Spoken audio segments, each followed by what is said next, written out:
ndakamuona kunge hura hwemombe hwakaraswa. Kwauzonyatsotarisa kwaona kuti munhu akanga aine zvipfeko zvairatidza kuti ndezvekubasa kwaaisenza zvakaputira mwana.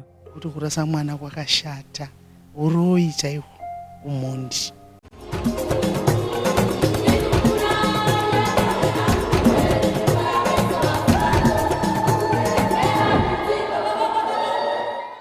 Vamwe vanokwira makomo, vamwe vanodya nezvinoera, vamwe vanofamba kwakasiyana siyana vachiedza kutsvaga mwana. Asi kuno kunzvimbo yedomboshava, umwe mudzimai akabereka mwana, akauya akamufutsira padombo riri kumashure kwangu.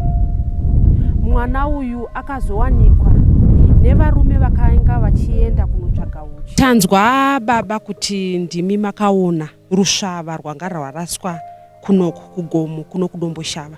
Mungatitsanangurire kuti muzosvika pakusvika kuona mashura akadaro zvakafamba sei?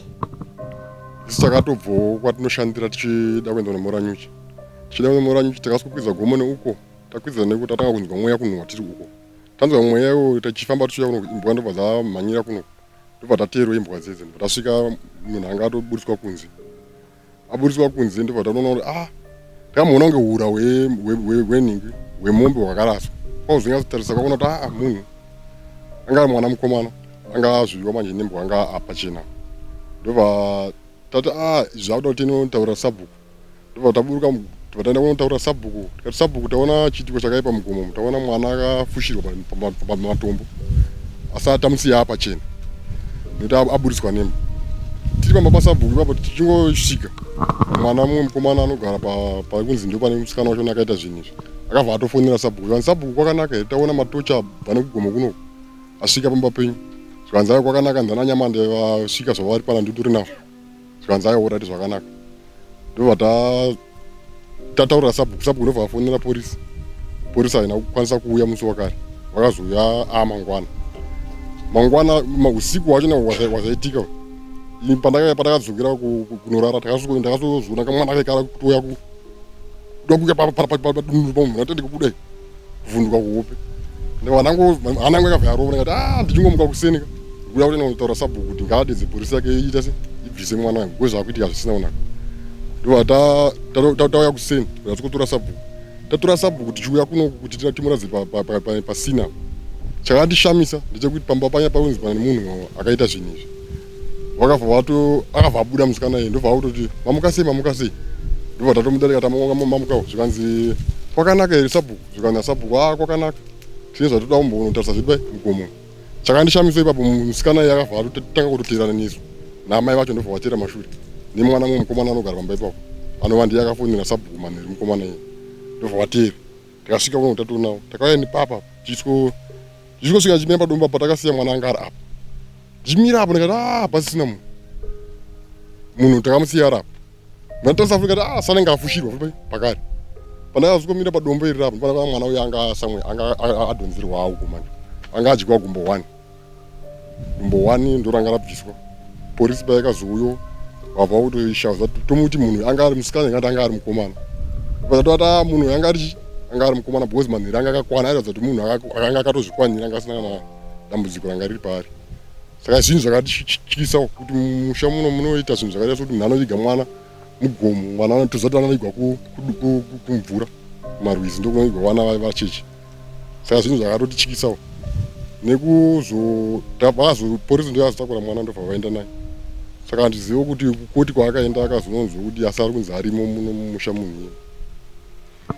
Mazonzwa imimi kunzi ndiye ivo vakanga vatera musikana wacho ndiye akarasa mwana. Makanzwa sei semunhu wamunoziva imimi? Chiitiko chakandirwadza. Ndakarwadziwa mukati memwoyo wangu kuti munhu azvishuwa ungarase mwana iwe une vamwe vana orasa mumwe mwana unenge uchiviratsiri mwana. Plus pane pamwe pananasiya chakadzonyanya kundishamisa pavakauya tichikuona kuti papa vakatiteera. Vakadzokera kumba. Musikana akazooneka mwana kake kamusikana kaunga diki. Vatora vabata mafoni vachitora mavhidhiyo. Saka takagara apo tachengetedza kuti munhu vasaone zvinoitika pamwana. Vautora mavhidhiyo vakatoti kusvika samwe apo. Ndabvunza ndakati koi matete mukutora mavhidhiyo. Mwana uyu mune chiche muri kunyanya kuneseka nei kusvika pakutora mavhidhiyo chituna ichi. Muda kuzochiita sei chituna ichocho. zvikanzi handiti muyadhi mediri, ndikati hamusi muyadhi menyu, yadhi yenyu yagumire pamapuranga kuno kwatoo kunze kweyadhi yenyu. Zvikanzi saka bheta ndisiyana nazvo, ndikati asi kana mukasiyana nazvo imi ndakuda kuitai suspect, ndimatofesi suspect. Kana polisi ikauya chavautaura kuti iwewe watiteera wazonotora futi foni ukaita se ukanga wakutora mavhidhiyo. Saka chiitiko chakaitika apa chakandityisa, namanje ndiri kutoshayiwa kuti zvichabuda here mukati memwoyo wangu because zvinhu zvatakauratidzwa panapa zvinotyisa. Vanhu havakuteerai, mungafunge here kuti mai vemwanasikana uyu vaiziva ndozvezvaita mwanasikana wavo? Nemaitire avakaita vanhu ivavo, kutiteera kwavakaita yava tatongoona kuti zvoshuwa vanhu avo ndovari kuziva zvinhu zvakaitika. Isu tega takatangozoona nemaziso edu kuti vanhu ava kuziva zvinhu zvavakaita. Zvirati pamba pepa vanotoziva zvinhu zvakaitika, hapana munhu asikazivi kuti mwana uyu ane nhumbu. Nokuti vanhu vemuraini chaivaitira kuti munhu anga achigara akapfeka mazijuzi, mazembe mahombe. Zvichireva kuti munhu anga achiviga zvinhu zvake, munhu ari kuviga nhumbu anogona kuuraya mwana orasa sezvimaitikira zvakaitika. Because nhumbu yanga isingaonekwi nevanhu vakawanda. Asi vazhinji vaitira kuti munhu anga achipfeka majuzi anga afatanga ndiani mumuridzo wenhumbu. Because vanhu vemumamisha vakazouya vakatowanda. Madzimai ndo akatanga kutotaura kuti ipapa pane munhu ane arasa mwana. Makanga muri vangani uye maishandise chii kuvheneka kuti muone kuti chichi? Tiri 3, ndini nevazukuru vangu vaviri. Matochi ndiwo akatibatsira kuti tizoziva kuti munhu because hatine matochi. Saka matochi ndiwo akazotibatsira kuona kuti munhu. Ndobva tangodzokera ndobva tasiyana nazvo. Ndeapi mashoko amungade kutaura kuvanhu vakatarisa iko zvinezvi pachirongwa? Inini zvinhu zviri kundirwadza kuti munhu wemukadzi unorasa mwana. Chiitiko chakadaro cho zvinotyisa because pamwe hauzivi kuti ndiani achazokuchengeta mune mangwana. Pamwe mwana iye ndiye aimuchengeta. Ine chinorwadza mwana yanga ari mwana muhombe. Akaza kuti mukomana muhombe chaiye. Kuti paakurira anga ari munhu muhombe. Saka tiri kuti kune vanhu vari kurarama munyika, musarase vana. Mukwangu wapo waita nhumbu yako, chengeta mwana wako. Zvokuti baba wako hauvazive kana kuti chii zvazoitika, chengeta mwana uzana kuzokuchengeta mangwana. Kuti neiwayo ndatenda. Takataura naSabhuku Nyamande vakati zvinhu zvinorwadza uye vakapa kurudziro kuvabereki kuti zvichinge zvaitika kuti mwanasikana apiwa pamwiri ngavagamuchire nekuti mwana chipo chinobva kuna Mwari. Sabhuku Nyamande, tauyawo kuno kudomboshava kwatanzwa kwakaitika chiitiko chinorwadza kuti mwanasikana akarasa mwana. Mungatitsananguriro here imimi kuti makazviziviswa nani kuti ndo zvanga zvaitika? Ndakazviziviswa naSabhuku Marufu kuti vakomana vandifonera ndifunga kuma 12 usiku kuti tanga tiriuda kumora nyuchi. Imbwa ndobva dzazovarakidza kuti apa pane munhu akafushirwa. Imbwa ndo dzakavarakidza. Saka ndokubva vakonfirma kuti vaona kuti munhu angabve kure kure uko here kana kuti munhu ndo muno mudhuze. Saka naSabhuku Marufu vachibva vati vafonera kupolice station. Vafonera kudaro Marufu ndopa akanzi Marufu endai munogarira ndimi. Mwana upi? Yeyo Marufu akati ko ibasa renyika imi ndimi munofanirwa kuuya kuzogarira. Saka hapana akazoenda kunogarira. Kuseni manje ndopa ndakabva ndafonera mukomana kuzvanzi nababa chiuya tiende uchinondirakidza kwachena. Ndokwaakabva abva kugomo kufa aenda kwababa wacho ikoko. Mukomana wamuri kutaura nezvake ndiani uyu? Vakomana vakaona mwana uyu imimi munovaziva here? Hongu ndinovaziva. Mumwe mukomana mwana wangu ini anonzi Joe atanga achitaura nezvake uyu. Kozoya mumwe muzukuru wangu anonzi Blessing here. Donga kana vanga vari 3 naBright vakadaro minu paapaonekwa nyuchi ndodzavakanga vainga mugomo. Vana vauya vakutaurirai kuti baba patataenda paye kunonyora mora uchi tasvika isusu tikaona svava rakaraswa, makanzwa sei iye zvinezvi maamutana kunzwa kuti kune umwe munhu arasa mwana? Aiwa, zvakatibata kuti mukore uno kucharaswa vana. Asi wozofunga manje kuti musikana wakaona unorasa. Pane zvaitika kuti kumba ndinenge ndakaiswa chitsiga kumukomana wakaiswa chitsiga hapana kwandinonanga, nokuti ndo zvinoita kuti kana kutozvisungirira munhu anozvisungirira. Ndo kufunga kwandakazoita kuti ndofunga ndosaka arasa mukomana anenge akaramba musha. Sasabhuku tinoziva kuti munonge muchitonga dzimwe nguva nyaya dzevo vakomana vanoramba mimba dzavo. Muruda kuti kudii kune vakomana vekunge zvichinge zvaitika kuti vapa munhu pamuviri? Totokumbira simba rinobva kumusoro, nokuti redu rinogumira panzira, asi kumaheadmen ndo vane simba rekupa decision namambo yekuti uyu anofanirwa kunzai kana kuti anoripiswa zvakapeta kana kaviri. Unofunga kudai zvikadaro, aiwa nesuwo tinosununguka kuno kuti tinogona kuvatonga vachitya. Pari zvino havatomboziva kuti kuna sabhuku kana havambozviziva. Vana vacho vako hamene ndiri kutaurwa inonzi borongo here, kunyanya kuvadi kuvatora pfungwa, no zvinozoita kuti pamwe akanga akanganisa mwana womunhu akuramba. Ndokuona kwatiri kuita kuti unga wawa borongo yacho yanyatsisa kuti yakaita sei zvamo, pamwe ndiyo iri kuita kuti vadi varambe. Mosvaka kuti anotya kuti ndinonomuchengeta nei, ina handina chandinacho, ndiri muchenawo. Dai vaigona kuzoti ndiri muchena chirega kukonza mwana wevaridzi uyu, nokuti hauna chauinacho chokuzonoripisa kuvaridzi vemwana upi iyeyo waunenge wakanganisawo. Ko kuvabereki kuti kudii? Nekuti kana mwana akaona kuti mukomana uyu aramba, asi achiziva kuti kumba zvichida ndonotambirwa, pamwe ngadai zvakadai zvisina kuitika kuti mwanasikana akanyorasa mwana, munoda kuti chii kuvabereki? Dzidziso yamungape kuvabereki kana zvichinge zvaitika kuti mwana apiwa pamuviri? Dzidziso yatingangopa ndeyekuti sezvo munhu wese anoziva kuti munhu anopiwa pamuviri achinyengedzwa kunzi ndinokutora handiti. Saka dzidziso iripo ndeyekuti dai vakuru vacho vakanga vari vaona zvadaro izvi vochengeta mwana wavo. Nokuti ndaimboona ini headmen vedu vainzi vamurape vacho veti murape vakashaya, vaiti dzokerai nemusikana kumba kwenyu tozotarisira kana achinge asununguka toona kuti mwana uyu akafanana nani, sezvo mukomana ari kudii, ari kuramba. Vainzwisisa vaidzoka nevana vavo vosvikogara naye. Sizvokuti tine mumwe wedu mumisha medu muno mwana azosununguka kuenda kudai, mwana anorambwa anobva aita iwewe chaiye chaiye kunge murume mukuru akasva vakaberekwa asikonzi ndiwani koyo, ukazitarisa ndiani, handini. Tikanzi kuinga wakaramba pai ndokubhadhariswawo zvaakabhadhariswa, ndokuzotora mukadzi.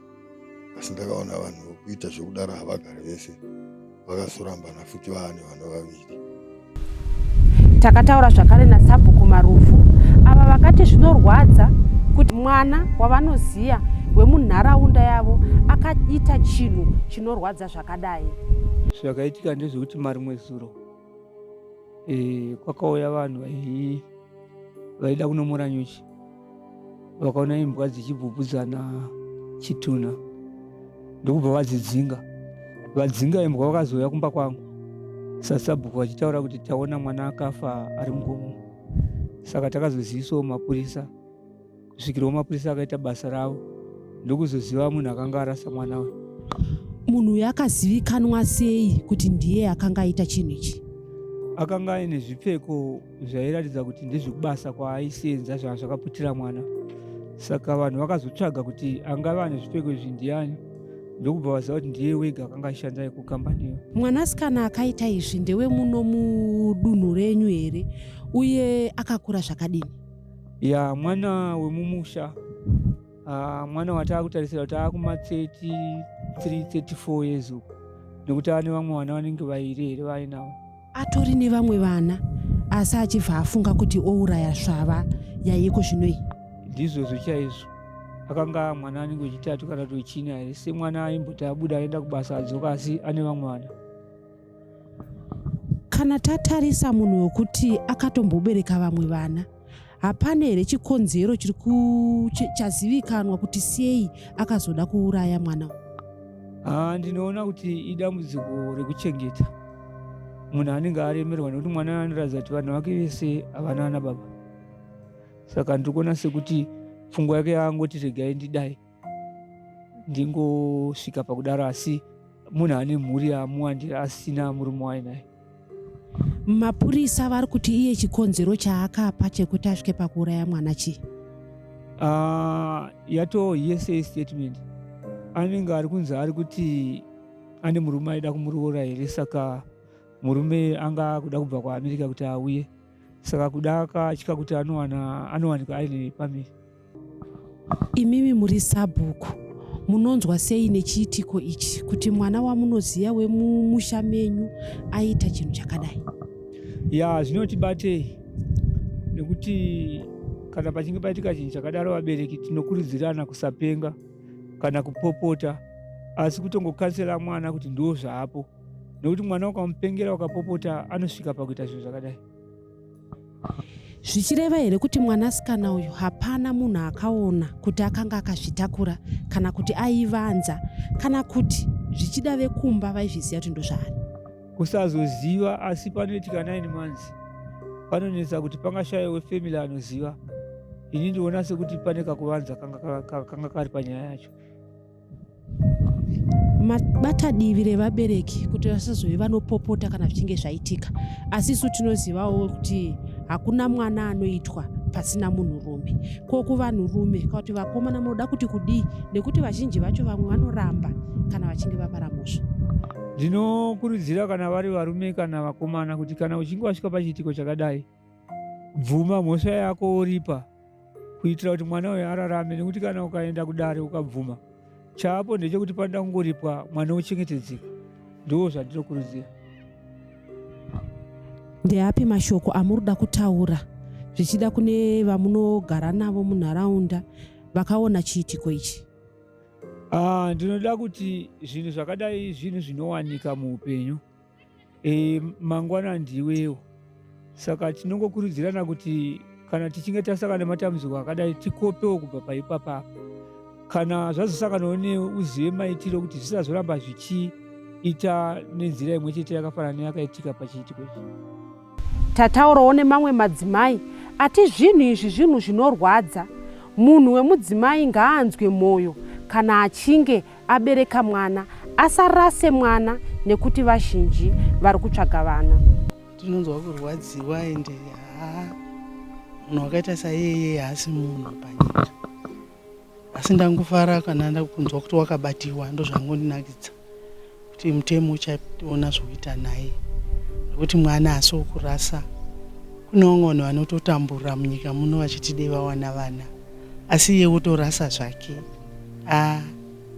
Mapurisa ngavane zvokuita naye. Munhu wakadai unoda kupiwa punishment yakakurisa, kana kurohwa kana kuitwa sei, nekuti munhu kana akadaro akafanana nemuroyi. Munhu anorasa mwana wake namarwadziro anoita nhumbu atinoziva. Kuna mai vose vakabereka vakanzwa kuti munhu warasa mwana, handizi kuti wakasununguka sei mwana iye wakazorasa. Waimurasirei? Wangambomuitirei? Ingawani mukore uno imi vana vamazuva ano vanozvidzivirira kuti vasaita vana. Iye akadii kuzvidzivirirawo kuti arege kuita mwana. Kana akabatwa namapurisa ngapuwe punishment yakakurisa, nekuti kurasa mwana kwakashata. Uroyi chaihwo, umhondi, hazvitenderwi nomutemo. Kana nokudenga Mwari akatomupa punishment kuti warasha mwana wandanda kupa. Zita rangu ndinoitwa Stella Muusha, muri paDestiny TV. Musakanganwe kuita subscribe. Tinoramba tichikutendai nerutsigiro rwamuri kutipa.